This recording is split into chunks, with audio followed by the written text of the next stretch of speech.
Hey guys, good to see everybody. Hey. Nice to see y'all.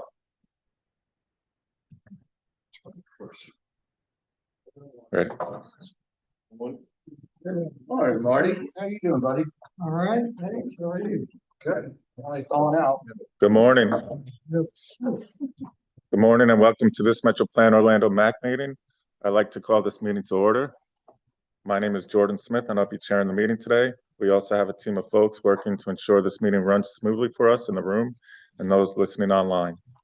As we continue to meet in person, all committee members are required to be physically present here in the Metro Plan Orlando boardroom for purposes of achieving a quorum. Staff will continue to stream our meetings online for public access. Now it's time for the Pledge of Allegiance. If everyone will please rise. And today I'll ask Mayor Sackett to lead us in the pledge. Please join me. Pledge allegiance to the flag of the United States of America and to the republic for which it stands, one nation, under God, indivisible, with liberty and justice for all.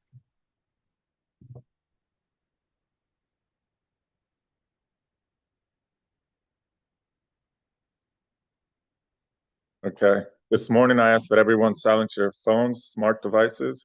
I do ask that all committee members who wait to be recognized to speak and to activate your microphones before speaking and turning them back off when you are complete. There are two public comment points in the meeting. The first is for action items and the second is for comments of a general nature. You may provide your public comments in person, virtually over Zoom, or in advance by email or phone message.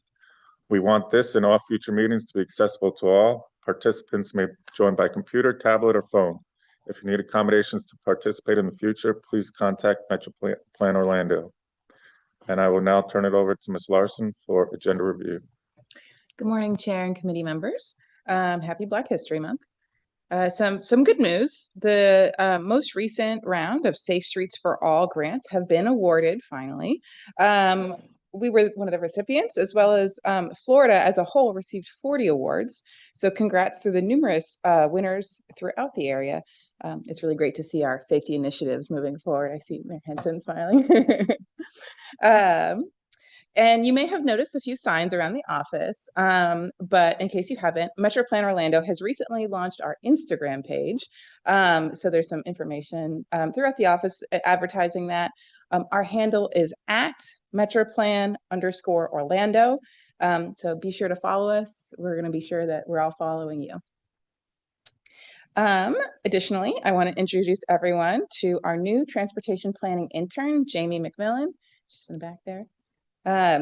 She is an Orlando native and a master's of urban and regional planning student at UCF. Jamie is working on our pedestrian and bicycle crash analysis tool, or PBCAT, and learning about the transportation industry as a whole while she's with us.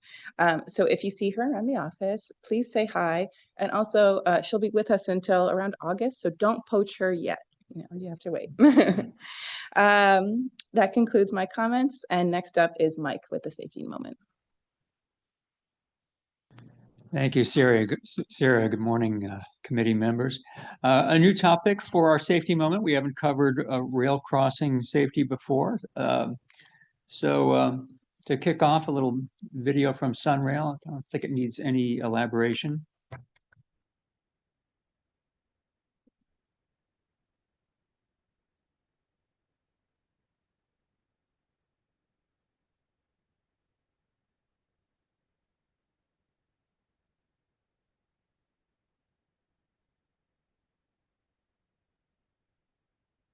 That may need a little help advancing. So anyway, can you, oh, there we go. All right. Yeah, so yeah, don't do that. Yes, that is real Sunrail footage. Yes. Some data. So we received data from Sunrail for our Vision Zero plan, covering the 5 years of the plan looked at, and there were 4 vehicle fatalities at crossings during those years and 4 serious injury crashes, and then 19 pedestrians fatally injured. And you see the 8 injuries. About 11 of those were confirmed to be either confirmed or assumed to be suicides. And you can see there about a third of them happened at crossings, and 2/3 outside of the crossings, especially those suicides. So some key things that the folks at Sunrail wanted me to pass along. One is understanding what the dynamic envelope is. You see those cross marks there on the pavement before and after the rails themselves. And so that is an area that you need to keep your car out of. Basically, if you can't get your car all the way across that dynamic envelope, then do not cross the stop bar, whether or not even when the gates are up, right? You don't want to be in that space when the gates come down. And then also that we can all help Sunrail improve safety along the corridor.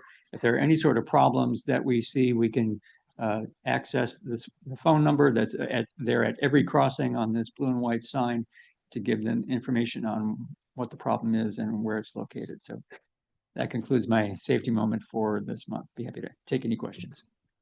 Yeah, I have one, and I'm sure I'm gonna get a call on this from city staff, because the last time I brought it up, I got a call from city staff, but that your plan was very responsive to the question also. And the discussion piece was about the timing of lights when you're turning left onto Horatio from Maitland Avenue.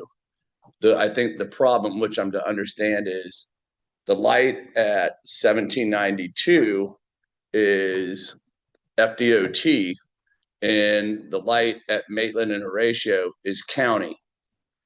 And so, even though I was told, let us handle it, I still want to bring it up and let you know, because I just saw it's like right here. If you have a problem, report it. Right. So I'm reporting it. Okay. But I would like to see, my time is limited here till April. I would like to see something done between the city, Metro Plan, FDOT, whatever it is, to get that timing fixed so we can really get the traffic through. Because again, when you're making a left onto Horatio, that if you're 4 cars back, you can't see that how much is space is available. And then you're committed, and they go out there and give people tickets for it where they really don't know. So, and then also people get on the railroad tracks when they're not given tickets, and it's a hazard. And then they try to get into a parking space if the gates come down. I mean, it's a quagmire over there. But I would really like to see something done between then and now. And I know the head of our city staff who called me who's going to call me again, and that's fine. All right. But we'll certainly pass that along to Eric Hill, who heads up our TISMO group, and that'd be the forum for the further discussion on that. I appreciate it. Thank you. Any other questions for Mr. Wilson? I do have 2 questions. First, can you go back a couple of slides to the one where you're not supposed to have your car? So say someone does have a car in there and the gates go down. Do you recommend someone get out of the car or just stay in the car? Well, I suppose it would depend on the circumstances. I mean, if you can drive your car out of that spot somehow, that would probably be the ideal, because even leaving the car there is even if you can get out of it, leaving the car there is obviously a serious. And then my second question is, since the quiet zones have been implemented, have there been more crash injuries based on those? Or I don't know. I think that'd be something to check with the Sunrail folks, as well as I mean, we get crash data when it involves a motor vehicle with a train, but if there's a non-motorist, a pedestrian or a cyclist in a train, that does not show up in our crash data. So we can look at the motor vehicle crashes over time and tie that to implementation of the quiet zones. okay, great. Actually, I have something. So I'm the transit liaison at Metro Plan. So I sit on the Sunrail Technical Advisory Committee, so I can take that question to them. But I think it's part of how quiet zones are. There are a lot of regulations. So if there are crashes, that means, you would lose quiet zone status. So as far as I'm aware, probably not, but I can double check with Sunrail. So the envelope on there, the yellow lines, is that just your standard setback, where you can also recommend where you could put fences and everything else that has to be set back that far from the rail? Is that typically how you come up with that area? I do Of the not envelope? know. I think it's more based on the, just having a buffer zone from the train itself, not Yeah. because of course the train is wider than the tracks. Yeah, because I know you have a setback from rail to Right. wherever that, you can't build anything or put anything, or people can't walk and stuff like Right. that. Yeah, I don't know if that aligns with Okay, that. I was just wondering. Nothing big. Great, thank you very much. I got a Oh. quick thing to add. So my kindergarten teacher was actually killed by being run over by a train. Years after I had her as a teacher. So when you're asking the question about what do you do if you're in that zone, if you hear or see a train coming, I'm like freaked out by train crossings. Like I'll go near them. Mhm. I do the bus thing. I roll it down. Tell everybody, get out of that zone. Mhm. It's for Yeah. real. Like if you get just the tip of your car Right. hit by a train, you're going somewhere. Mhm. They can't stop. Yeah, also, and I think early on when Sunrail started, they shared some video on what if you are outside of a vehicle in that area and you know that a collision is imminent. You want to run toward the direction of the train and away, basically at a diagonal, toward the direction where the train is coming from, but away from the tracks, sort of diagonal from that, because all the debris from that is actually going to be thrown in the direction that the train is heading, and so you could be, hit by flying debris if you ran away from the train. One of the questions I had on my first driver's ed test was who has the right of way, the car or the train? I laughed at the question, but obviously it needs to be asked. Okay, thank you, Mr. Wilson. Next, we will hear from our agency partners. First up is Mr. Scarf with FDOT District 5. Mr. Scarf.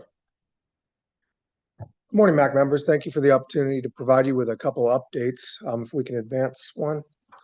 So just a project update. We recently completed the Orange Avenue resurfacing along with some pedestrian safety improvements and bringing the curbs up to ADA standards.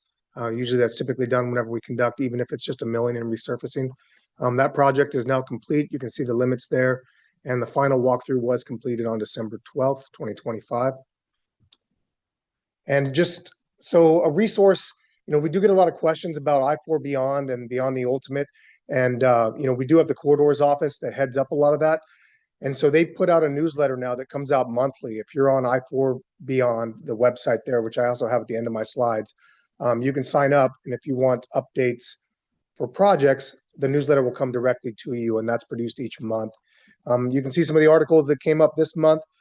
We have the New Year, New Pavement. Crews prepare for the surfacing of the new Sand Lake Road ramp, as well as driving in fog, how cones, barrels, and barriers saved lives, and then also coloring the way to sign standardization.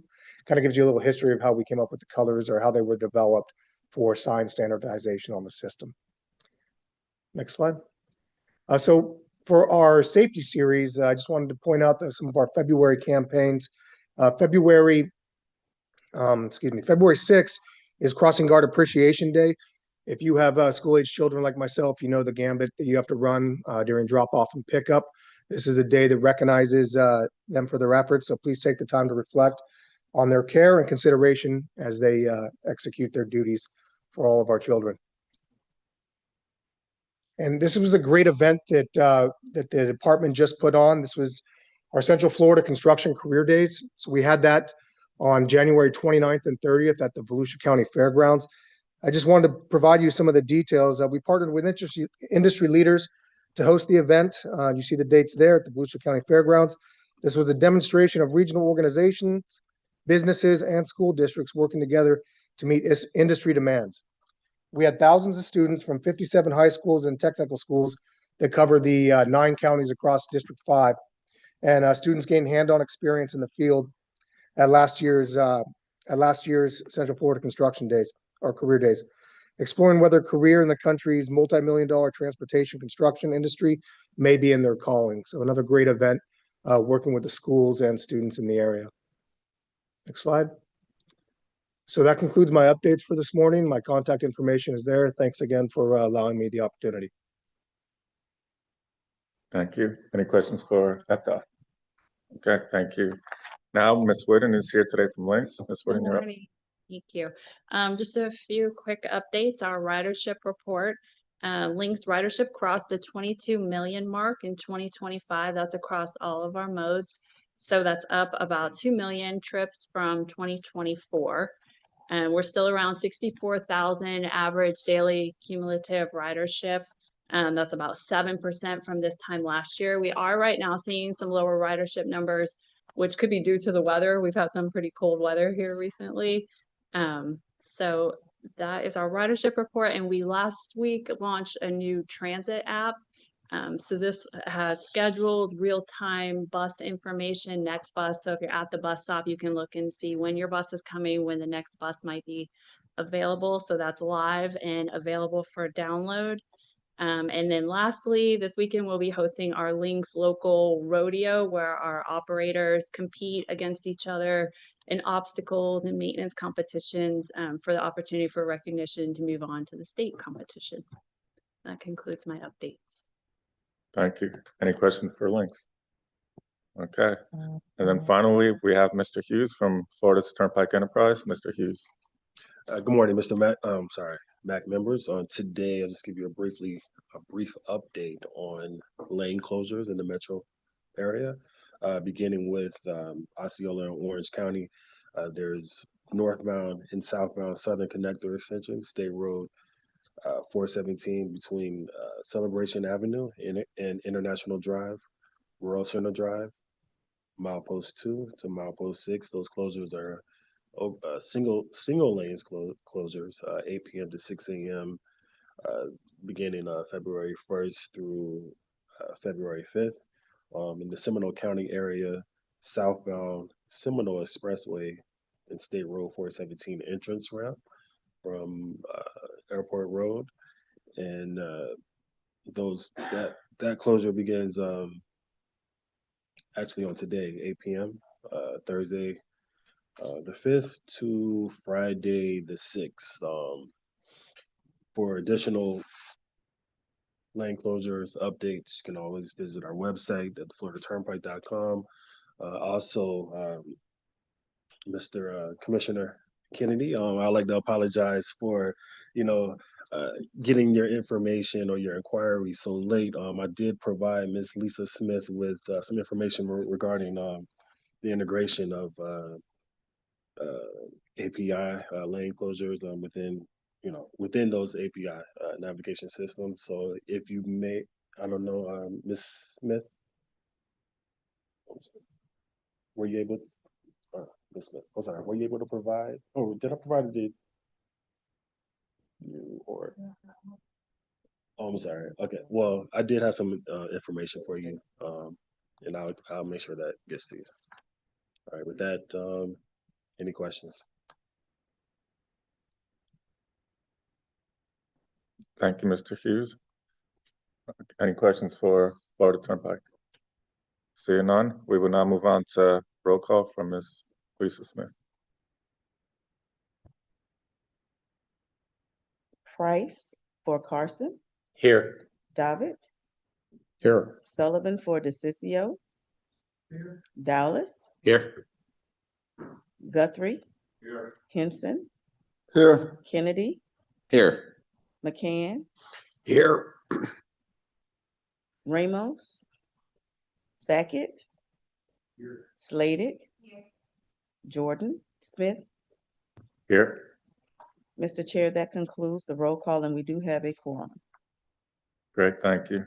We will now move on to public comments for action items.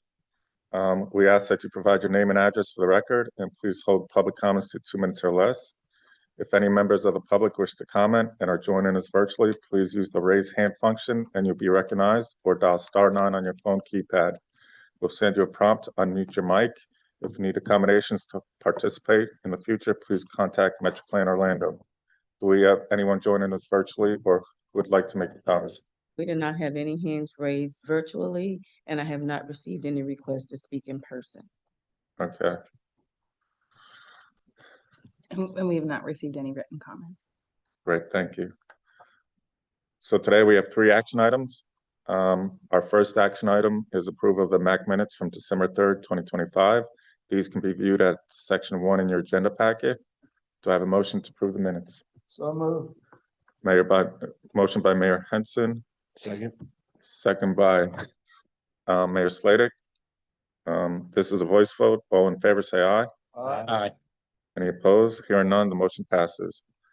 Next, we're considering a request to approve the amendments to the fiscal year 25-26, fiscal year 29-30 Transportation Improvement Program. Materials are provided in section 2. We will hear from Ms. Taylor Laurent of Metroplan Orlando, who will provide more information. Ms. Laurent, you have the floor. Thank you and good morning. We have 2 TIP amendments for your consideration today. The first being a revision to include a new project within the TIP. This would be the addition of funds for the Links 5310 program, which provides funding for programs such as Meals on Wheels and other community support programs. This would be the addition of $1.5 million in the current fiscal year 2026 for that program. The second change would be a revision to an existing project. You'll remember we made some changes to the Poinciana Connector project late last year, updating some of those construction cost estimates. Now we are proposing a change to advance the right-of-way and environmental work from next fiscal year to the current one. Contracting is going to be getting a little bit started earlier than expected, so that change needs to occur for that reason. But there are no changes to costs for either of those 2 project phases. And then we are also requesting the addition of $16.8 million in turnpike funds to be added to the project for the design build phase also in the current year. So unless you have any questions about either of those 2 revisions, we are asking for your recommendation of approval of the amendments as they've been presented today. Are there any questions for Ms. Laurent? Okay. Do I have a motion to recommend approval of the TIP? So moved. Okay. Good luck. You guys got that one? David. Okay. Works for me. Let everybody take.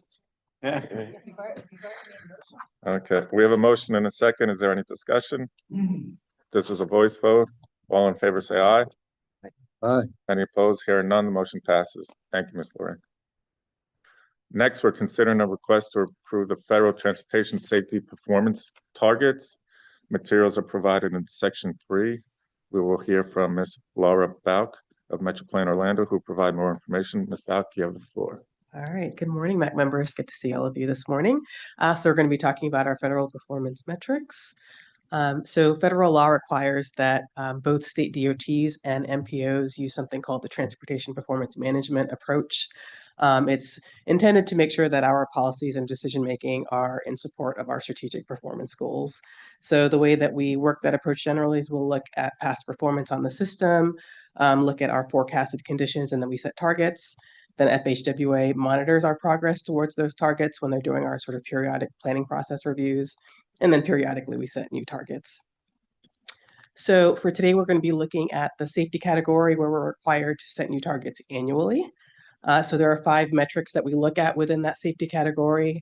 The number and rate of fatal crashes on our system in our planning area, the number and rate of serious injury crashes on the system, and then we look at the number of non-motorized fatalities and serious injury crashes. So on this slide, we're showing the 5-year rolling averages for each of those metrics over the last several periods. I will note that the 2025 crash data was only available through about October 31st at the time that the slide was created. Signal 4 usually lags about by 90 days or so. So we have a little bit partial data in that rolling average in that 2025 column. But overall, what the slide's showing, what the data is showing, that is that we're seeing a downward trend for each of those metrics since about 2021. We did see a sort of slight uptick in that one on the bottom, the number of non-motorized fatal and serious injury crashes. But overall, metrics are moving in the direction that we would want them to be. So that's a great thing. So MPOs are required to set a target annually about 180 days after FDOT sets their targets. So our deadline is February 27th. So FDOT is in keeping with their sort of target zero initiative and goals. They've set their targets for each of these metrics at 0. And similar to how we've done the last several years in a row, sort of in keeping with what FDOT's doing and also in support of our Vision Zero goals here in our planning area, we're also recommending that we set the target for each of these metrics at 0. So the action we're requesting today is a recommendation to approve the suggested metrics as presented today. And with that, I'm happy to answer any questions you have. Are there any questions? Yeah, Mayor Henson? given the popularity of e-bikes and scooters, are you including those in the in your metrics? Are you including those in the The non-motorized, yeah, those would be included in those. Historically, they've sort of generally been classified as bike crashes. Actually, one of the things that Jamie, our intern, is doing is working backwards through our crash logs to incorporate those crashes into what's called a PBCAT, where we can sort of tease out which ones involve micromobility, e-bikes, e-scooters, that sort of thing. I was that is going to skew the numbers quite a bit, I think. It won't change the bottom line numbers. We're just getting more information about exactly what type of crashes are occurring. Right. Yeah. Thank you. You're welcome. Any additional questions? Okay. Do I have a motion to recommend approval of the performance targets? Motion by Mayor Dallas. Do I have a second? Second by Mayor Henson. We have a motion and a second. Is there any discussion? This is a voice vote. All in favor, say aye. Aye. Any opposed? Hearing none, the motion passes. Thank you, Ms. Bell. Moving on to presentation and status reports. We have 2 informational presentations today. Please hold questions until the presentation ends if possible.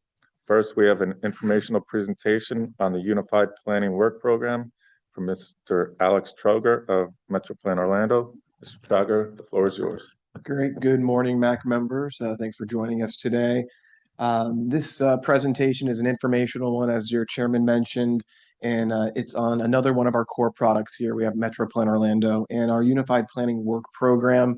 You hear a lot about our other core planning product, our long range plan, our transportation improvement program, our prioritized project list. This is the other federally and state required core product.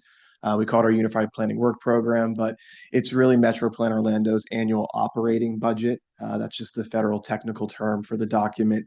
It is a 2-year planning document. Most of your cities operate a single-year budget, but based on federal and state guidance, this is a 2-year document. And the document the budget we're planning on here starts for July 1st of this year and goes through June of 2028.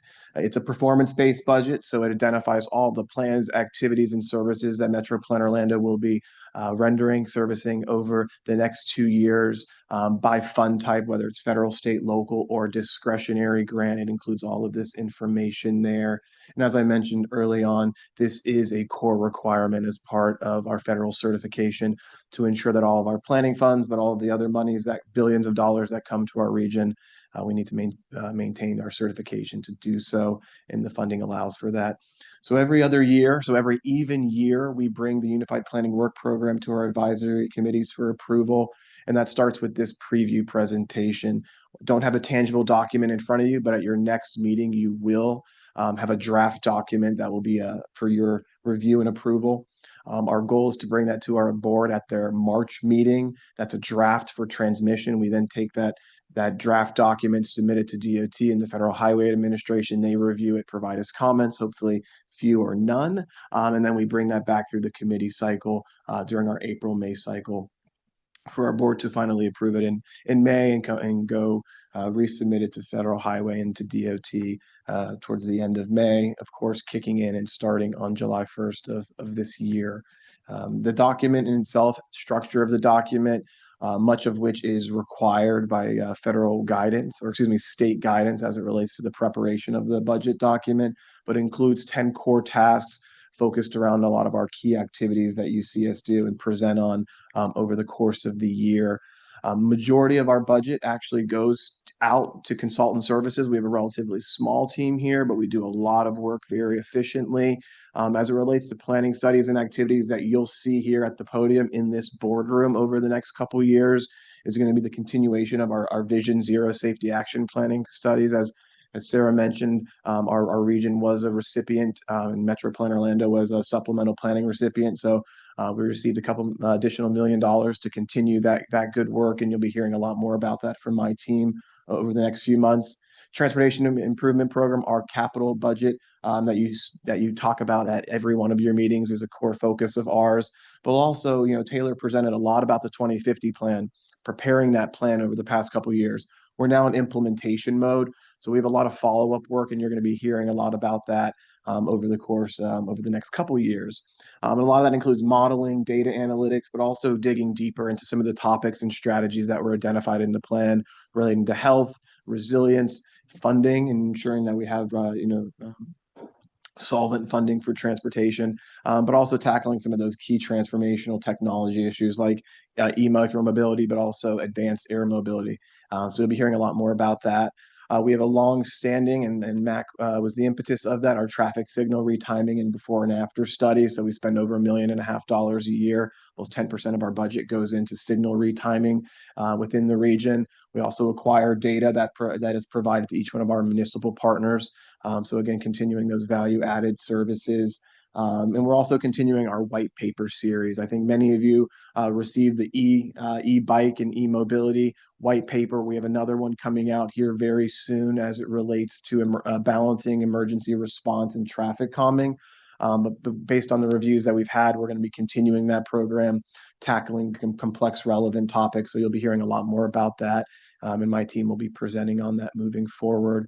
We're also going to be coordinating with the Sunrail team. This has come up at a few Sunrail Technical Advisory Committee meetings relating to Sunrail parking capacity at some of the stations in Orange County.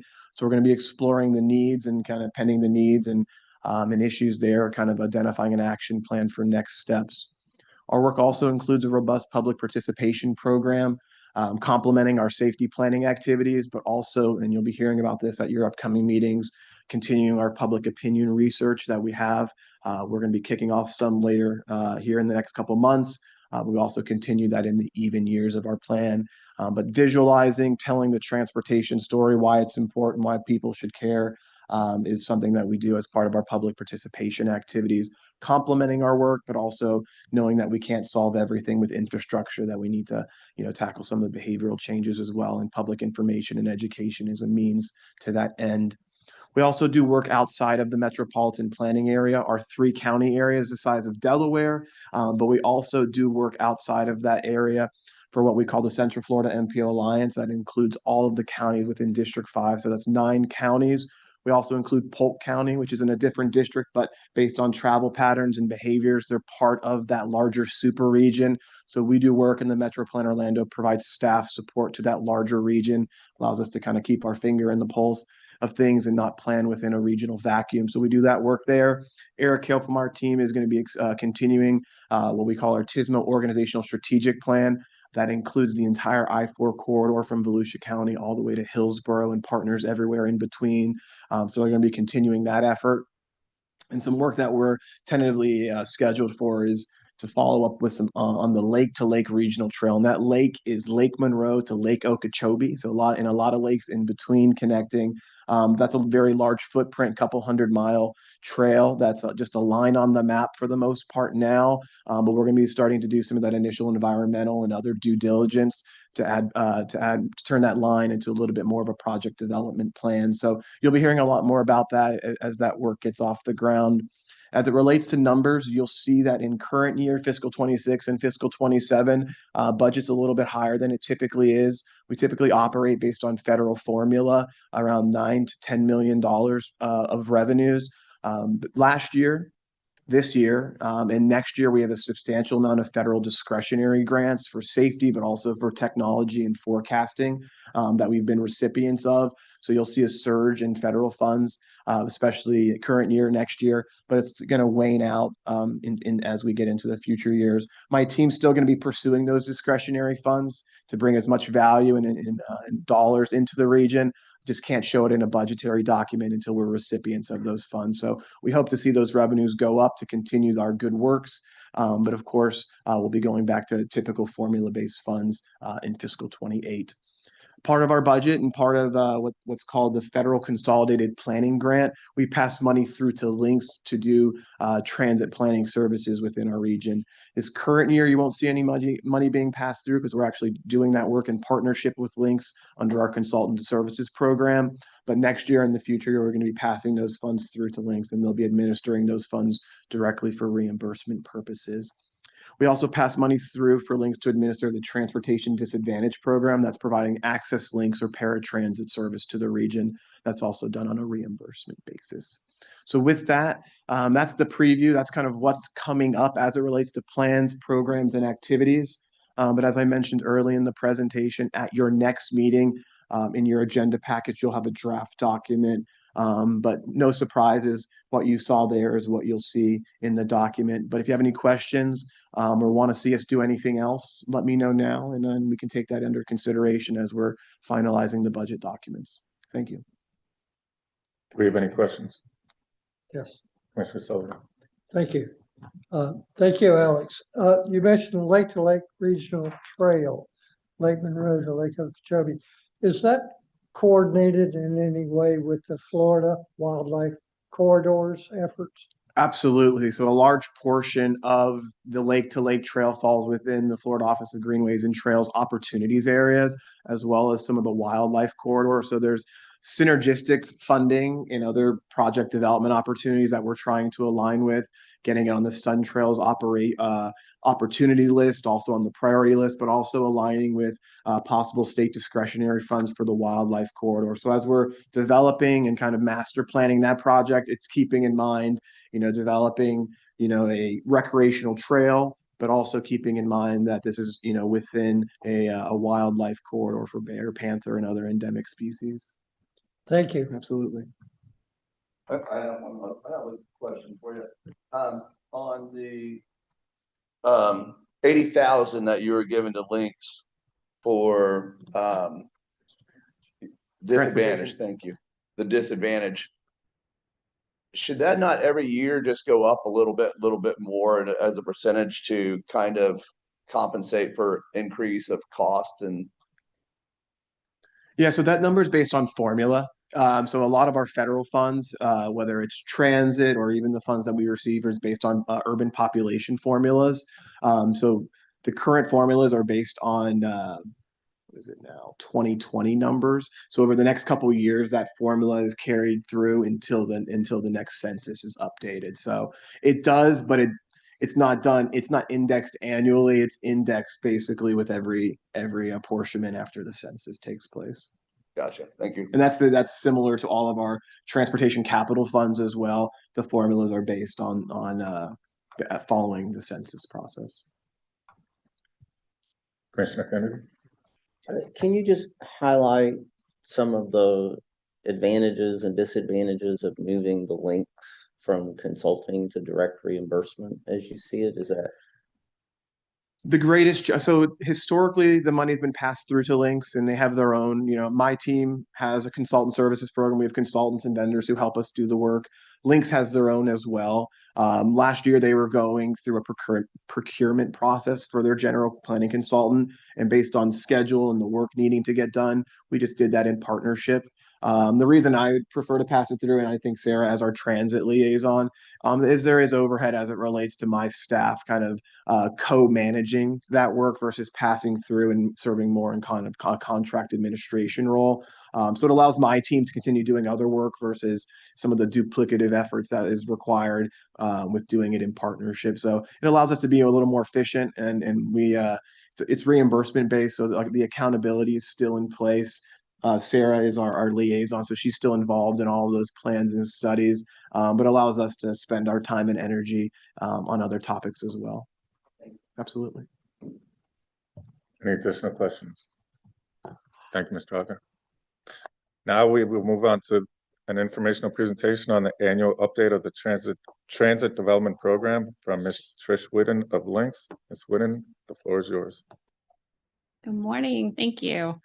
I get to come up here today and talk to you about our Transit Development Plan annual update. I'll go over the background, kind of why we do the plan, some of the revisions to the TDP rule, which you may remember from last year, some of our accomplishments that we've included in our plan, as well as a few of the service changes and our next steps. The plan is a requirement for block grant funding through for the Florida Department of Transportation. It must be completed a major update every 5 years with annual updates in the interim years. This gives us an opportunity to kind of do a self-evaluation. We look at our priorities, where we are now, if any adjustments need to be made, and then we can add a new 10th year, any new projects or make revisions.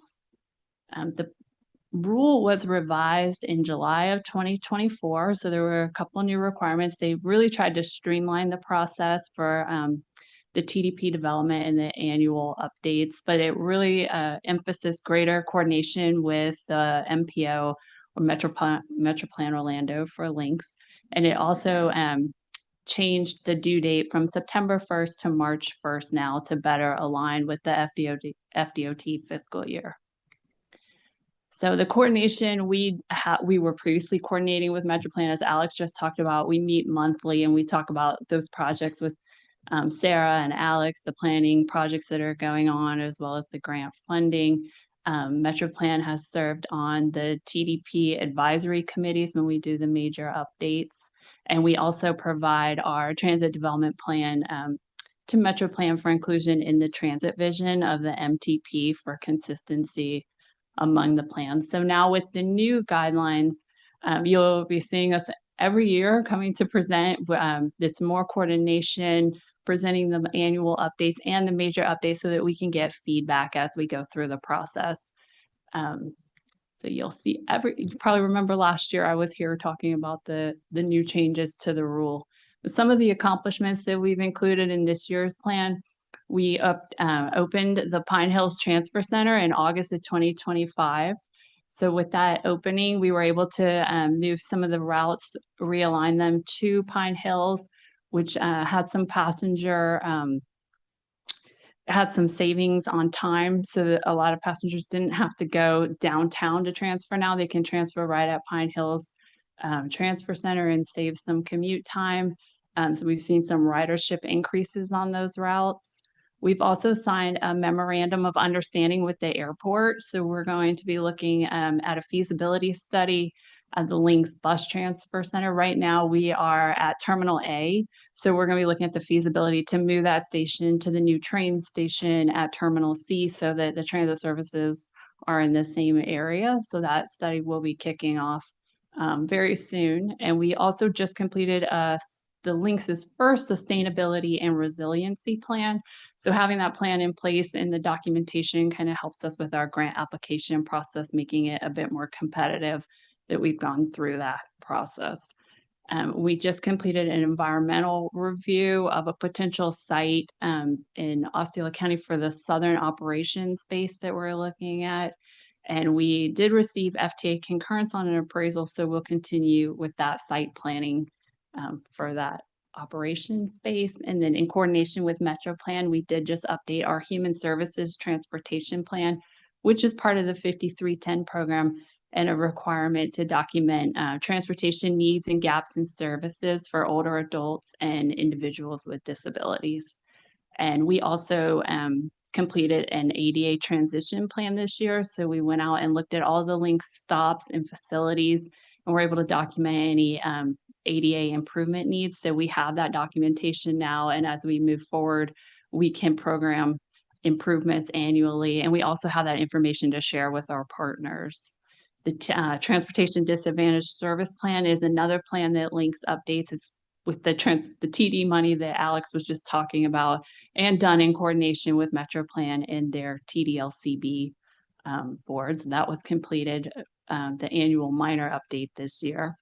And we refreshed our bus stop design guideline manual. I don't think it had been refreshed since 2000, so definitely needed a refresh. And now we have that manual available, and we can share it with developers, planners, local jurisdictions, our partners. And it really outlines why shelters or amenities are in certain places based on ridership and land uses, or why they're not there. So it's a good resource that we have available now. And we are also wrapping up a customer satisfaction survey. The last time we did that survey was in 2017. So we have some new data that we can share as well from our customers. And then I mentioned in my update earlier, our real-time bus tracker app is now out and available for download to show you when the next bus is coming. So that information is out there. And in coordination with Orange County, there's the Accelerated Transportation Safety Program. So we've been able to construct 26 new bus shelters this reporting period, and we have 73 more in progress because of that program. And we also wrapped up a FTA pilot program for transit development planning. And this was along State Road 436. Lynx has previously studied a bus rapid transit service along 436. It would start at the airport, and the 2019 study looked at going all the way to Altamont Springs Sunrail Station. This pilot program was for a smaller segment to State Road 50, but we were able to develop station area plans around 9 proposed station areas to kind of show what could be if zoning and land use changes were more in line with transit-oriented development. And that kind of prepares the corridor for when premium transit is available to go onto the State Road 436. And then service changes, we include within the plan all of our service changes. We do a quarterly service change, and there's a lot of minor timing and efficiency changes, but I'll just highlight a few of the more major service changes that were included. The Link 311 goes from the airport. It was extended to the new Epic Universe in the Helio Grand Hotel. So now we have a connection directly from the airport to that hotel. And then we did make the route adjustments I mentioned to go to Pine Hills Transfer Station to serve that station as well. And then there were more recently, January 11th, some service reductions in Seminole County, and those were made in coordination with the new Scout Mobility on Demand program that was rolled out. And this just kind of lists these projects that will continue, that are ongoing, and I'll be reporting on them next year with our next annual update. We'll continue the site planning for the maintenance facility in the Southern operations base. And you can see on this picture, it's highlighted where exactly the bus transfer facility, the feasibility study will occur at the airport. So that'll be going through this next year. We're also doing a fare study to look at potential structures of the fare and what could be, as well as the transit asset management plan. That's a requirement for when we receive federal money for preventative maintenance. It's a federal requirement to make sure that we are spending it in coordination with the state of good repair of all of our facilities and buses. And some of the upcoming projects, we're starting our Title VI program update, another federal requirement. Every 3 years, we must complete a new Title VI program. And then our system-wide origin and destination survey, the last one was completed in 2023, I think. So we'll be doing the passenger survey with the major transit development plan update, which are both due 2028. So we're going to combine those projects so that we have survey data to kind of feed the plan process with updated demographics and trip characteristics. So the next steps we have presented at the Technical Advisory Committee, the Citizens Advisory Committee, and we'll be going to the Metro Plan Board this month, and then next to the Links Board for authorization to submit the plan to FDOT. And then following any comments after their review, we'll wrap it up in line with the end of the fiscal year. And that concludes my presentation, and I'm happy to answer any questions. Thank you. Do we have any questions? Commissioner Sullivan? Thank Commissioner Sullivan and Mayor Slade. Thank you for the presentation. Seminole County has instituted a new kind of transportation system. How has that affected our links operation in Seminole County? Well, we had our route reductions. I think it's too early. We don't have data yet on ridership numbers, but we did reduce the routes that are within that area. So we do still serve Seminole County around the Altamont Sunrail Station, and then we have our paratransit services. So we don't know yet. what the effect will be. It went into, we reduced, so they implemented their service, I think, in October, but we reduced our routes just in January 11th. So that'll be coming up, that information. Thank you. You're welcome. Ms. Slater. There we go. On the 311 from airport to the Epic Hotel, what's the goal there? Is it to get people who work at the airport or the hotel to those places, or is it designed is it for tourists? And I think all of it. It's in coordination with Universal, so it's for employees and tourists at the airport to be able to access. is there any good way to get data on what the percentage is? I think that's a very interesting thing to aim for, because one might presume that if you are financially able to fly to Florida to go to Epic Universe, that perhaps you might not need to, or you might not choose to ride the bus, however long it would take. So just interesting info if it's something that could be had without a great deal of cost or effort. I will definitely look into that, because I think that is something that will be studied as part of our feasibility study. We'll be looking more at like passenger flow patterns and where our passengers are going, as well as our onboard survey that's coming up, but that'll be probably a year. So, but yeah, we will definitely look into that. Thank you. So I have a question just to follow up with Mayor Rita. And my question was, has there been a need study done in South Orlando to see how we are getting employees to Universal, to Disney, to all these tourist places, or even getting them to the rail station so they can get to these jobs? I ask this because in discussions before this, I've heard people saying that is a need, that's a need, that's a need. So, and they are having problems getting employees to those jobs for the tourist. So has there been a need study, or will there be a need study in the future to really figure that out and then solve that problem of getting people from their homes to jobs? We do work closely with Universal and Disney and looking at those employee routes, but as part of our major update, we'll do the survey again to look at travel patterns and where people need to go. Specifically South Orlando, I don't think we have. We've been out to the airport surveying. So we do those types of origin and destination surveys, and then also meet with Disney and Universal to find out the needs. Yeah, because specifically it was getting people from their location to the train station so they can take the train to their jobs. But it's all that, but mostly it was getting to the trains. To the trains. Okay. Yep. We survey at the train stations as well, so that's that information will be available. Okay, thank you. Councilmember. Yeah, I think you just answered the question, but what coordination do you do with Sunrail and the Sunrail expansion program that's currently being evaluated to evaluate the need for additional links routes versus Sunrail versus other modes of transportation? We do participate in the Sunrail committee meetings. I don't personally go, so I can get more information for you on that, but I know they are involved in that process. Yeah, because I think Councilmember Guthrie, that is a kind of a combined effort between all of that. The links is a piece of the puzzle. Sunrail expansion is a piece of the puzzle.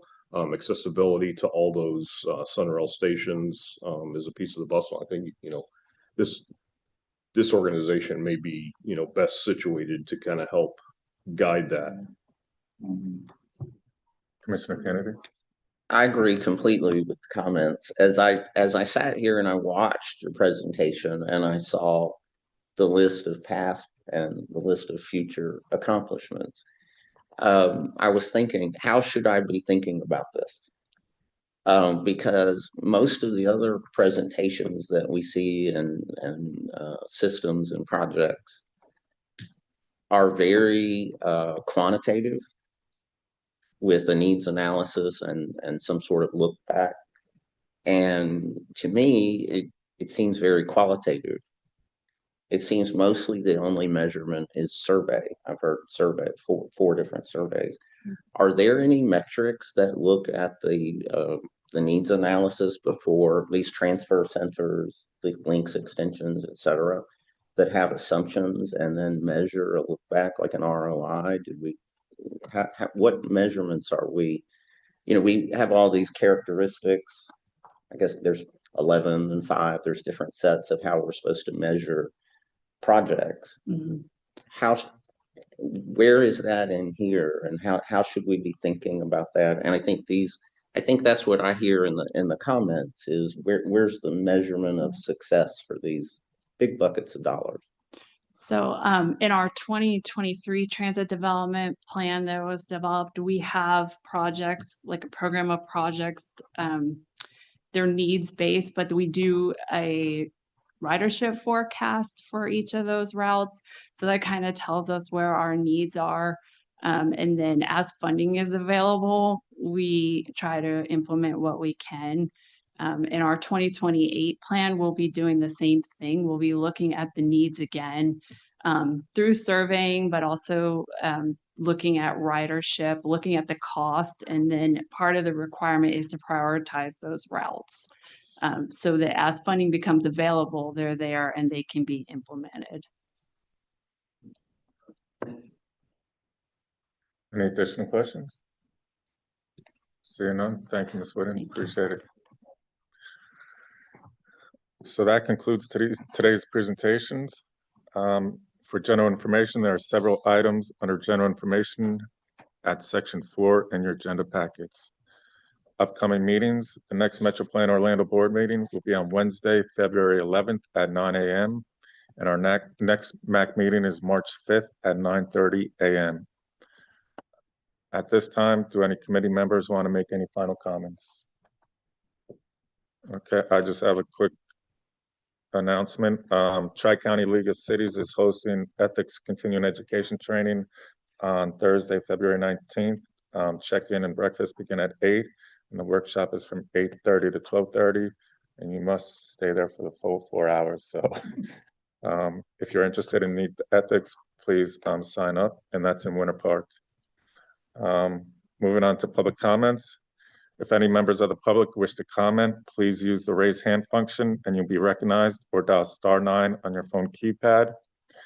We'll unmute your mic. After you are recognized, please state your name and address for the record and limit your comments to 2 minutes or less. Do we have anyone joining us virtually who would like to make a comment? We do not have any hands raised on the virtual side, and I have not received any requests to speak in person. Any written comments? None. Okay. At this time, if there's no further business, we stand adjourned. Thank you. Awesome.